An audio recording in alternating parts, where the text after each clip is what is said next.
Need to not be masked, but ICE agents can be masked? Well, ICE agents have to be masked because they're being ICE agents do not have to be masked. Hey everyone, welcome back to the channel. Today we're checking out a heated debate from Abby Phillip Show featuring Dr. Cornel West, Representative Dan Goldman, and a MAGA panel with some pretty wild takes. You can tell right from the start where everyone stands. And yeah, it gets intense. Don't forget to like the video and subscribe if you haven't already. The way these lawsuits, and we've seen now at least 4 of them, right? California, Oregon, Illinois will be heard tomorrow, DC. They are going to be decided based on the realities on the ground. And essentially, if I can sort of boil down what the various decisions have been, is that we, the federal courts, are going to give the president deference. In fact, great deference. We're going to give him the benefit of the doubt about if he says there's an emergency necessitating National Guard or other military. However, he can't just make it up. He can't just send military or other troops into a situation where there is no genuine threat to federal assets, federal resources. And the reason we're getting different results, I mean, California, he was allowed to deploy. So far, he's been blocked in Oregon. We'll learn tomorrow probably about Illinois, is because you have different facts on the street. So analysis of the kind of video we just looked at, testimony from people on the streets, that's what's going to be make or break in these lawsuits. So, Congressman, I'm going to play, this is an interview with the border chief, Greg Bovino. He was talking to our colleague, Priscilla Alvarez, about when they decide to stop people. And here's what he said. Perhaps you look panicked when you see a Border Patrol agent. Perhaps you look scared. Perhaps your demeanor changes. Perhaps you're gripping the steering wheel so tightly that I can see the whites of your knuckles. There's a myriad of factors that we would look at to develop articulable facts for reasonable suspicion. So if you're scared, apparently that is, according to him, reason for them to arrest, detain, whatever. I mean, what do you think when you hear that? Well, you have to add in the fact that many of these ICE agents are masked, they're plain clothes, they're unidentified, and they're violent. So yes, people are going to be scared because you have these unidentified masked agents who are screaming and violent and using excessive force a lot. So naturally, you're going to be scared. And we're seeing it all over the country. We're seeing it here in New York, where an ICE agent shoved a woman to the ground who was lamenting the fact that her husband had been taken. By the way, both of them were here with an asylum application ongoing. So that is a lawful pathway to get here. He was originally suspended and then was reinstated for some undetermined reason. This is going on all over the country.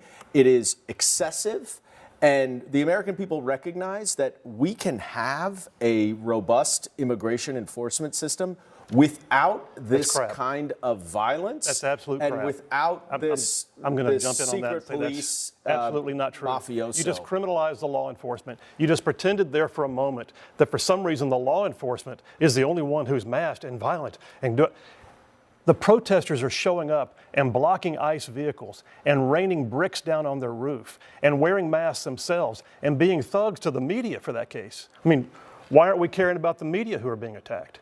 The reality is the boots on the ground, the troops, the boots on the ground, the troops, the law enforcement, they are the ones who deserve deference in this, not the protesters. And I think what the American people are really sick of is the idea that Antifa and thugs and people who want to protest the police and paid agitators who come from out of state, they can show up and do whatever they want, and that people will go on the air and say, you know, the law enforcement really needs to calm down. No, how about this? Protesters stop showing up with masks on. Protesters stop showing up and attacking. We just saw a video where they were doing nothing. Do protesters need to not be masked, but ICE agents can be masked? Well, ICE agents have to be masked because they're being ICE agents do not have to be masked. Abby Phillip really nailed it with that question. She exposed just how shaky Phil Williams' argument was when he claimed protesters shouldn't wear masks, yet somehow it's fine for ICE agents to do it. The double standard is obvious. It kind of falls apart on its own. Dan Goldman had simply pointed out that it's normal for people to feel uncomfortable when someone approaches them covered up or without any ID. That's just common sense, not a political statement. But Phil jumped in and accused them of criminalizing law enforcement, which felt like a huge stretch. Nobody was attacking officers. They were just saying that transparency and accountability matter. And when Phil started bringing up unrelated stuff about protesters throwing bricks or agitators coming from other states, it was pretty clear he was dodging the real topic. Instead of addressing fairness and enforcement, he tried to paint a picture of chaos to distract from the actual issue. On the mask point, the difference couldn't be clearer. Regular people at protests cover their faces for safety, privacy, or just to protect themselves. Government agents, on the other hand, represent authority. They're supposed to be visible and accountable. That's what fairness really means. To protect their safety. Hold on a second. There are ICE agents. I watch a lot of these videos, okay? There are some that are masked and some that are not. So clearly, even within the same group of ICE agents that are conducting the same operation, some choose to go masked and some don't. They don't have to be masked. But my question is a lot simpler. Is it okay for protesters to be masked if ICE agents are masked?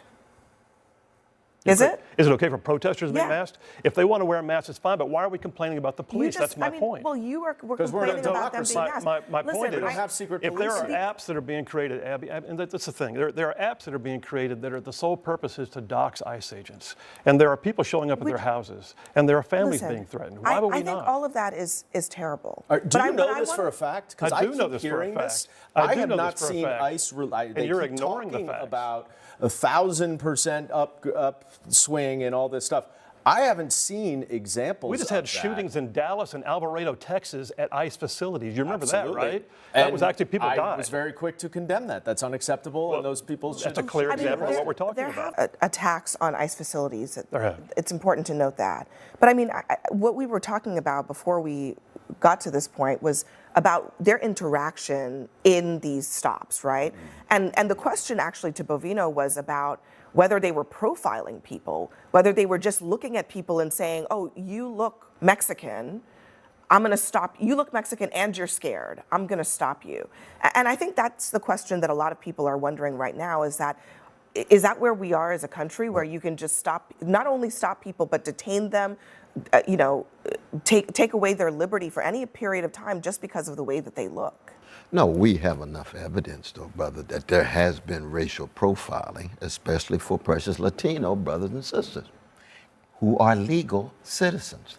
That's the kind of terror that's unwarranted, and we've got to be concerned about the arbitrary use of power, especially from it when it's above. Now, we're not talking about demonizing any police or demonizing ICE. Now, I ran for president and I was trying to abolish ICE because I thought, in fact, that we ought to be able to relate to each other in such a way that we could talk about the rights and liberties of law enforcement, rights and liberties of citizens, because that's the only way you're going to have some mechanisms of accountability to keep what's left of the democracy alive. If we're dismissing arbitrary power from one camp and the other camp is only concerned about their camp, then you're not going to have any public life whatsoever. Can you Now, talk of course, I didn't win to in us, the Ellie, election, so, about some you of know, these cases that are coming up where these judges are going to be deciding Yeah. some of these issues, the use of force, who they're stopping, the arbitrary nature of it? I mean, there's a case where some families were literally picked up in a park in Chicago, a public park in Chicago. To Dr. West's point, there was a Supreme Court opinion 3-4 weeks ago where the Supreme Court essentially said it's okay to profile, right? ICE agents in California were stopping people, not disputed, explicitly on the basis of That's right. whether they appeared to be from another country based on their skin color, if they were speaking another language, where they were, car wash, Home Depot, that kind of thing. I thought, no way the Supreme Court's going to approve this. And the Supreme Court, it was the usual 6-3 split, said that's okay, that's permissible, at least for the time being. I mean, That's where the court is wrong. well, I was right, but I mean, And in criminal right. context, you could never do that. ICE, right, you know, in immigration, right, there's broader right. leeway, but that's where we are. That's the law. Just, of the I mean, moment. That's and true. if I That's true. remember correctly, Justice Kavanaugh in that in his writings on that case basically said, well, you know, when American citizens are detained, it's briefly just to question them. We know for a fact that that's not how it's gone for many American citizens, including some who have sued. Yeah, and look, we take any detention, even a brief detention, that's an infringement on someone's freedom of movement and Fourth Amendment rights and others. And also, those brief detentions then lead to questioning, which then lead to sometimes more long-term detention. So very serious, very high stakes. I mean, you know, Dan, you're a lawyer too. I mean, I was shocked by that opinion. What Dr. Cornel West said really stayed with me. He talked about something we don't hear often enough, how some Latino Americans still face unfair treatment even when they're full citizens. I'm not quoting him word for word, but the message was clear. No one should be judged by their appearance, accent, or where others assume they come from. To me, that was one of the most powerful points in the entire discussion. It wasn't political or meant to blame anyone. It was about how everyday experiences can shape how people see fairness in this country. That's exactly what Dr. West was highlighting, those subtle moments when someone feels singled out for reasons that have nothing to do with what they've actually done. He wasn't attacking law enforcement or being extreme. He was simply calling for fairness and accountability across the board. Respect has to move in both directions. People want to feel safe and protected, and those enforcing the law deserve respect too. But that respect grows through trust, and trust comes from treating everyone equally. It makes you think about how often situations like that happen quietly, without anyone mentioning them. Sometimes it's just a tone, a question, or a small reaction. But over time, those moments really add up. That's why I believe these conversations matter so much. They remind us to see people as individuals first, not as stereotypes or categories. Have you ever noticed something like that happen? Maybe a time when someone was treated differently for no clear reason. Share your thoughts in the comments. I'd love to hear your perspective. Thanks for watching till the end. It really means a lot. Don't forget to like the video and subscribe if you want more thoughtful discussions like this. See you in the next one.